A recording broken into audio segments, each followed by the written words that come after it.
వాడు లేదు అనే ఫీలింగ్ కూడా నాతో ఉండే. ఎందుకంటే నేను మనస్ఫూర్తిగా చెప్పగలుగుతాను, ఒక సోగాల శ్రీనివాస్ సాంబార్ ప్రవీణ్ అంటే మ్యాథ్స్ బాగా చేసేవాడు. కానీ ఒక సోగాల శ్రీనివాసు, ఒక పుల్లూరు శ్రీకాంత్ ఒక సైంటిఫిక్ యాటిట్యూడ్ డెవలప్ తీసుకున్నారు ఆ 6th లెవెల్లోనే. అంటే అంత మంచి యాటిట్యూడ్ ఉన్నారు పిల్లల లోపల. ఇప్పుడు గుప్రభ అయితేంది, ప్రవీణ్ అయితేంది, సాంబార్ ప్రవీణ్ అయితేంది, కొంగడు రాజ్ అయితే, కార్తీక్ అయితేంది.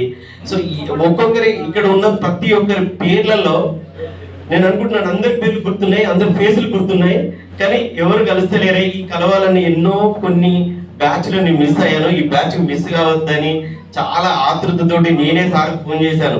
సార్ మరి మీరు వస్తున్నారా? నేను వెళ్తున్నానంటే నేను కూడా వస్తున్నానంటే సార్ తీసుకోవడం జరిగింది. చాలా హ్యాపీ అనిపిస్తుంది. అంత మంచి ప్లాట్ఫామ్ అరేంజ్ చేశారు. కానీ నాకు వాస్తవంగా ఏది చెప్పినా ఏది చెప్పకపోయినా ఒకటైతే మీరు చెప్పగలుగుతాను, మీరైనా మేమైనా ఒకటే. ఒక విద్యార్థి దశలో ఇప్పుడు మనకు అందరికి తెలుసు, ఒక చిన్న ప్లాంట్ తీసుకుంటే అది పెరగడానికి ఒక చిన్న పక్కపంటి ఒక ట్రీ గార్డ్ పెడతాం మనం. ఒక ట్రీ గార్డ్ లేని ప్లాంట్, ఒక ట్రీ గార్డ్ ఉన్న ప్లాంట్ ని చూడండి. ట్రీ గార్డ్ లేని ప్లాంట్ ఎట్లా ఉంటుందంటే చాలా హ్యాపీగా సంతోషంగా కొన్ని సంవత్సరాలు ఉంటుంది. ట్రీ గార్డ్ ఉన్న ప్లాంట్ వీడు నన్ను ఇలా బంధిస్తున్నాడే, వీడికి నేను ఏం పని చేశాను, నా పక్క ప్లాంట్ చాలా హ్యాపీగా పెరుగుతుంది అని కొన్ని రోజులు సంబరపడ్డారు. కానీ కొన్ని రోజుల తర్వాత అది పెరిగి పెద్దయిన తర్వాత దాన్ని అన్ని మేసాయి ఈ ట్రీ గార్డ్ ఉన్న ప్లాంట్ ఏం చేసింది, గొప్ప వృక్షంగా మారి ఎన్నో ఫలాలను ఇచ్చింది.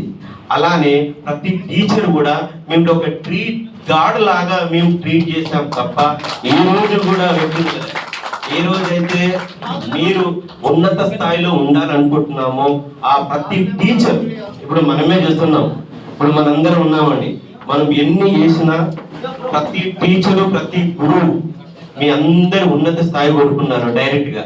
కానీ కనిపించకుండా మీ రిజల్ట్ ని తన రిజల్ట్ గా, మీ కళలని తన కళలుగా భావించిన గొప్ప వ్యక్తి మాధవరెడ్డి సార్, విజేందర్ రెడ్డి సార్.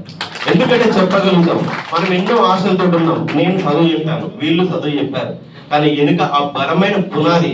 నువ్వు ఏ స్కూల్లో చదువుకున్నావు అంటే నేను విజేందర్ రెడ్డి సార్ స్కూల్లో చదువుతున్నాను గర్వంగా చెప్తాం.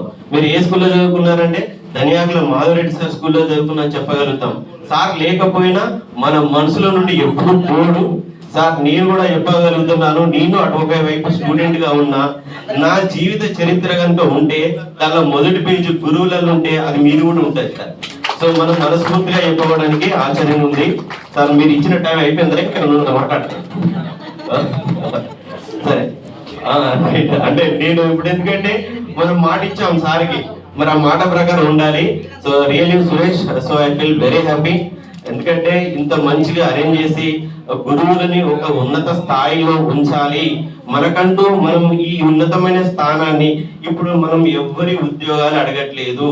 ఎందుకంటే ఆ 8th 10th క్లాస్ ఉన్నటువంటి స్నేహం 1 కోటి రూపాయలు ఇచ్చిన పొరలేని స్నేహం మీ అందరి మధ్యలో ఉంటుంది అన్నమాట. ఎందుకంటే అంత మంచి స్నేహాన్ని మనం డిగ్రీలో రాదు, పీజీలో రాదు, ఎక్కడికి పోయినా రాదు. మన ఇంటి పక్కపోడు మన స్నేహితుడు నాతోటి చిన్నప్పటి నుండి ఆడుకున్నాడు అంటే నాకు ఇష్టం.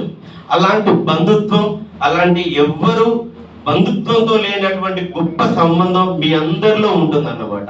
అలాంటి స్నేహాన్ని కాపాడుకుంటూ ఇంత విధిగా మంచిగా ఇంకా మీతో ఎవరైతే మిస్ అయినారో వాళ్ళందరినీ కలుపుకొని పోతూ ఎవరికి ఏ విధమైన ఇబ్బందులు వచ్చినా అందరూ కూడా కలిసి కట్టుగా, ఎవరికి ఏ ఆపద వచ్చినా మేమున్నామంటూ మీరందరూ ముందుకు వచ్చి ఓహో మాకు ఒక ప్లాట్ఫామ్ ఉన్నది అని గుర్తు చేసుకుంటూ మరొక్కసారి మీ అందరికి ఇంత మంచి ఆత్మీయ సమ్మేళనాన్ని ఏర్పరిచినటువంటి నా ప్రియమైన విద్యార్థులందరికీ కృతజ్ఞతలు. ఓకేనా? Thank you so much.